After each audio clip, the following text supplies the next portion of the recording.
So what we've got to do is make that change in those standards. That's where the shifts happen. It doesn't happen any other place. And I'll give you a very simple example. If you want to know the difference in people's lives, it all comes down to what are the things that are musts for you versus shoulds. So let me tell you this. We said to have an extraordinary life, you got to have an extraordinary psychology, right? Extraordinary psychology means you got to live in an extraordinary state. To be in an extraordinary state, you got to condition your nervous system, your body, your physiology and focus to be at their best. Do you agree with this? Yes or no? Then to do that, though, you can do that. Why doesn't everybody? Not because you can't. We all have the ability. It's because of our standards. I remember a time early in my career, I was about 24, and I went to do a seminar in Boston. And in those days, a big seminar for me was like 125 people. And it was a 3-day seminar, and we worked around the clock, and people made such extraordinary changes in their life. And at the end of it, I was feeling so fulfilled. I was thinking, my God, I'm 24, maybe 25 at the time, and I am so happy because I have found my mission in life. I'm doing what I love. It's making a difference in people's lives. This is extraordinary. So we finished about midnight on the Sunday night. And around midnight, I'm still wound up, so I don't feel like going to bed. So I decided, okay, let me take a walk here, and I decided to go through Copley Square. If you've been through Copley Square, it's a pretty neat place. Because in Copley Square, you can look up and you can see buildings that were here before we were known as the United States, and beside them you see skyscrapers that are new. It's a pretty cool place. So I'm walking around midnight on Sunday night. There's nobody in Copley Square midnight on Sunday night. And I'm walking along, and I see this guy in the distance, and he's kind of stumbling back and forth between the gutter and the sidewalk. He's got a long trench coat on, his head's down like this. He's holding a brown bag, and I can start to smell him even before I get there, and I'm thinking, this guy is obviously drunk. And as I started to get closer, I thought, I bet he's going to beg me for some money. And sure enough, whatever you focus on life tends to happen, doesn't it? So sure enough, he gets real close to me, and I thought all of a sudden he wasn't going to do it, and all of a sudden he popped his head up. It was really weird. He went, "Mister!" He had this really bizarre looking sounding voice. He went, "Mister, could you loan me a quarter?" And I thought, do I want to reward this behavior? And then I thought, I don't want him to suffer. Do you have this dilemma sometimes? Like, I'm not here to judge. So years ago, I finally decided I always just give. Even the person's pulling a scam, that's for them to deal with. If I have the ability, then I give. And so I thought, but could I teach him something? So I asked him a question back. I said, is that all you want is a quarter? So he goes, yeah, just one quarter. One quarter changed my whole life. One quarter.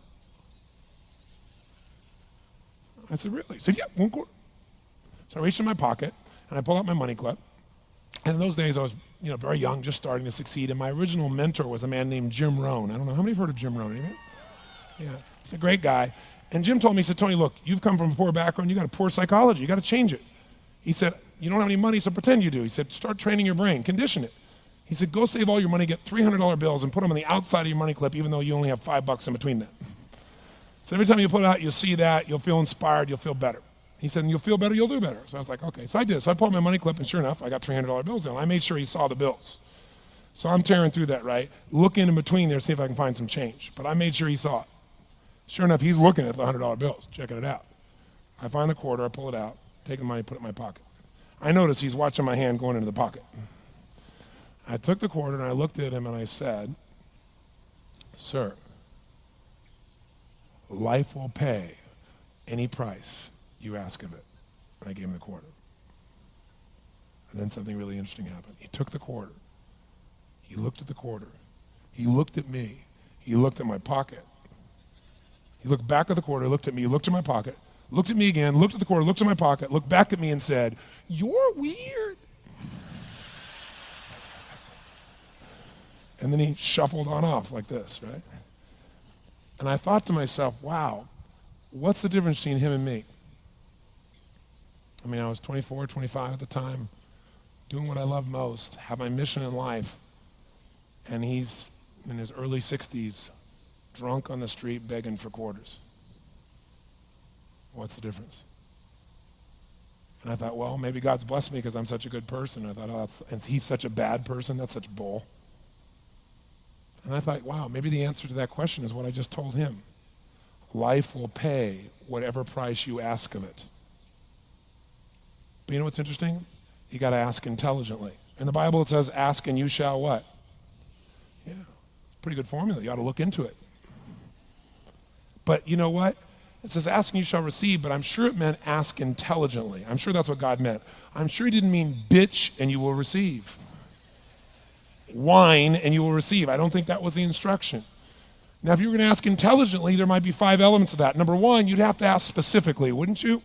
You wouldn't ask in a general way. People do that all the time. They go, I want more money. Fine, here's $1, get out of here. Very often, you're getting what you're asking for. You're just not aware of how general you're asking. Clarity is power. The more clear you are about exactly what it is you want, the more your brain knows how to get there. Your brain is a servo mechanism. It's like a bomb. Those bombs, those missiles, they have a servo mechanism. So if the target moves, it knows what the target is, it follows it. Your brain, when you condition it, knows exactly what to go for and it'll find a way to get there. Did you ever buy a certain outfit or a certain car and suddenly see that car outfit everywhere? How many of you have had that experience? Say, aye. How come that car outfit's everywhere? It always was everywhere, but now you notice it. And the reason is because there's a part of your brain called the reticular activating system, the RAS. That part of your brain determines what you notice and what you don't notice. Your brain spends most of its time trying to make sure you don't notice because you'll go crazy if you notice everything. But when you decide what's most important to you, your brain goes after it. Everyone I know who's successful builds what I call an RPM plan. An RPM is built on the metaphor that the way to get from where you are to where do you want to go to the fastest is you got to build power, like in a car, RPMs. And the R stands for they know the result they're after. They know what they want precisely. If you don't know exactly what you want or you let yourself get beyond that into something general, you're not going to achieve it. Clarity is power. You got to know the specific result you're after. What do you want? If you can't answer that question right now in your personal life, in your body, in your relationships, in your finances, in your spirituality, then you're not going to be as fulfilled as you want to be. Today, we're going to have you answer one of those questions at least. The second part of it, you got to know P, why you're doing it. Because you know what? You may get a big goal. Somebody says, I want to make $1 billion. I want to bring peace to the earth. Why? Because as soon as you come up with a goal, all the obstacles show up. And unless you've got enough emotional drive to break through that, you're never going to discover what it really takes. So you got to get yourself past that. And the way to get past that is have enough reasons. Reasons come first, answers come second. This man did not know what he wanted. He did not have enough reasons. To ask intelligently, you got to ask specifically. To ask intelligently, you got to know why you want it, have enough drive to make it happen, enough juice to make it happen. If you don't have enough reasons, you will not make it happen. And the M is, what is your massive action plan?